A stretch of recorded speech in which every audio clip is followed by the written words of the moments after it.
सुप्रभात। सुधा सक्सेना का आप सबको नमस्कार।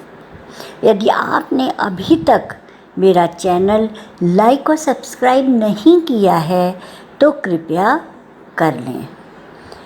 हम सब ने देखा होगा कि जीवन में सुख के साथ दुख भी चलते हैं और आपने यह भी अनुभव करा होगा कि यदि हम अपनी इच्छाओं का त्याग दूसरों के लिए करते हैं तो हमें सुख की प्राप्ति होती है और जिसको कि हम आनंद भी कहते हैं।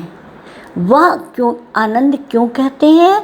क्योंकि वह संतुष्टि जो हम दूसरों के लिए कर पाते हैं उसकी संतुष्टि बहुत लंबे समय तक हमारे मन में रहती है और सुख प्रदान करती है। तो यदि हम गौर करें तो त्याग का अपना महत्व है। आइए आज कुछ चर्चा त्याग पर ही करते हैं। मानव जीवन में त्याग की महत्वपूर्ण भूमिका है। यहाँ तक कि हमें दूसरी सांस लेने के लिए पहली सांस का त्याग करना पड़ता है। त्याग मात्र एक कर्म ही नहीं अपितु यह एक भाव है। यह हमें सांसारिक मोह से अलग करने के साथ ही हमारे व्यक्तित्व के निर्माण में भी निर्णायक बनता है। महाभारत के शांति पर्व में कहा गया है कि त्याग के समान कोई सुख नहीं है। स्वामी रामतीर्थ तो कहते हैं कि त्याग के सिवा इस संसार में दूसरी कोई शक्ति नहीं है। मनुष्य ही नहीं, साक्षात ईश्वर को भी बिना त्याग के यश एवं वैभव की प्राप्ति नहीं हुई। त्याग की ऐसी प्रतिमूर्ति के रूप में भगवान श्री राम का नाम सर्वोपरि माना जाता है। पिता की आज्ञा का मान रखकर राजपाट त्याग कर भगवान राम ने वन गमन को वरीयता दी। वनवास की ओर कदम बढ़ाने से पहले वह सिर्फ राम थे, लेकिन वनवास पूरा करने के बाद वह मर्यादा पुरुषोत्तम राम के रूप में प्रतिष्ठित हुए। इसी प्रकार अगर देखें तो अर्जुन और दुर्योधन महाभारत युद्ध से पहले भगवान श्री कृष्ण से मदद मांगने पहुँचे और तब अर्जुन ने श्री कृष्ण की नारायणी सेना का त्याग कर श्री कृष्ण को चुना, क्योंकि अर्जुन जानते थे कि भगवान का साथ होना ही बहुत है।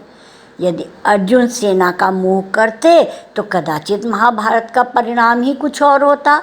राजकुमार सिद्धार्थ ने भी सांसारिक मोह का त्याग मानवता को दुख से मुक्ति दिलाने के लिए किया। इसी प्रक्रिया के परिणाम स्वरूप वह सिद्धार्थ से भगवान बुद्ध बन गए। आधुनिक इतिहास में भी महात्मा गांधी ने त्याग का एक अनुपम उदाहरण हमारे सामने प्रस्तुत किया है। उन्होंने देश के हित और स्वाधीनता के लिए अपने व्यक्तिगत सुखों का त्याग किया। सुखों के त्याग से उनका व्यक्तित्व कुछ ऐसा बना कि वह राष्ट्रपिता बन गए। वास्तव में जो व्यक्ति दूसरों के हित में अपने सुखों का त्याग कर सकता है वही साधारण मनुष्य से ऊपर उठ करके एक महामानव बनता है। ऐसे महामानव ही समाज, देश और सृष्टि के कल्याण का निर्मित करते हैं। सही पूछिए तो त्याग के द्वारा हम सृष्टि को संरक्षित और विकसित करने में सफल हो पाते हैं। यदि हम केवल अपना सोचेंगे तो हम विकास नहीं कर सकते, ना अपना और ना ही सृष्टि का, क्योंकि सृष्टि एक सामूहिक कार्य है।